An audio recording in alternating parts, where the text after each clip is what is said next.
आज मैं आप लोगों को कुछ हकीकत बताने जा रही हूँ जो बक्सर ज़िला के एक गांव में हुआ था।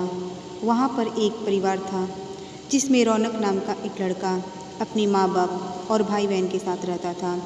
रौनक 20 साल का जब हो गया तो उसको देखने के लिए लड़की वाले आने लगे।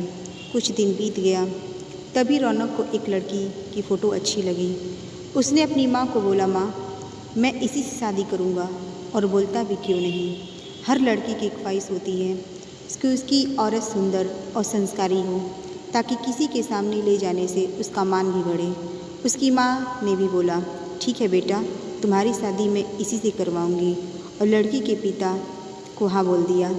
कुछ दिन के बाद जब उसकी शादी का दिन आ गया तो वह बहुत ही खुश था क्योंकि उसकी हल्दी मेहंदी और संगीत से घर में खुशी छाई हुई थी।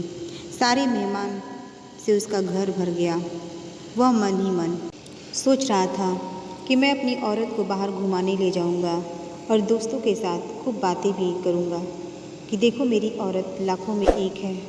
मन ही मन लड्डू फूट रहे थे और उस दिन उसका इंतज़ार भी ख़त्म हो गया क्योंकि उस दिन उसकी शादी जो हो रही थी। गांव वाले भी धूमधाम से बारात लेकर लड़की के घर पहुँचे और दोनों की शादी भी हो गई।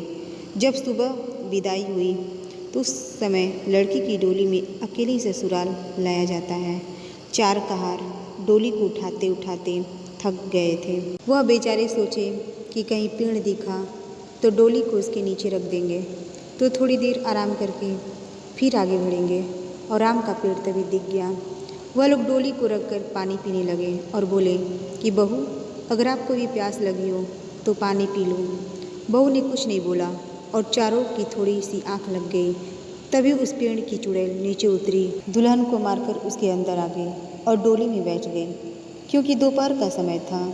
थोड़ी देर बाद वह अपने ससुराल आ गई। लोग चार होने के बाद जब रात हुई तो रौनक अपने कमरे में गया। जब वह अपने बिस्तर पर बैठकर दुल्हन से बातें कर रहा था तभी उसे ज़ोर से प्यास लगी। उसने कहा, मैं पानी पी कर आता हूँ। दुल्हन ने बोला, आप बैठो, मैं पानी दे रही हूँ।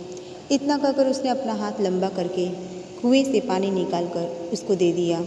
इतना देखते ही रौनक ज़मीन पर भद्द से गिर गया और बेहोश हो गया।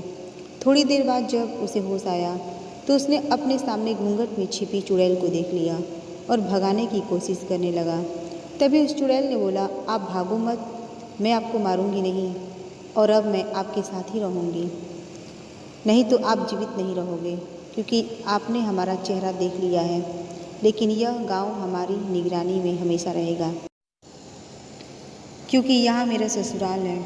और मैं आपको एक बात बताती हूँ जो आप अपने गांव वालों को बता देना कि जिस घर में चूल्हा उत्तर दिशा में होगा वह सब अपने घर का चूल्हा दक्षिण दिशा में कर लो तो उनके घर में हमेशा बरकत बनी रहेगी।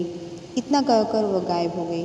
शास्त्रों के हिसाब से माना जाता है कि दक्षिण में अक्सर भूत प्रेत निवास करते हैं, लेकिन ऐसा करने से आज भी उस गांव में कभी भूखमरी या कोई भी बीमारी जल्दी नहीं आती है।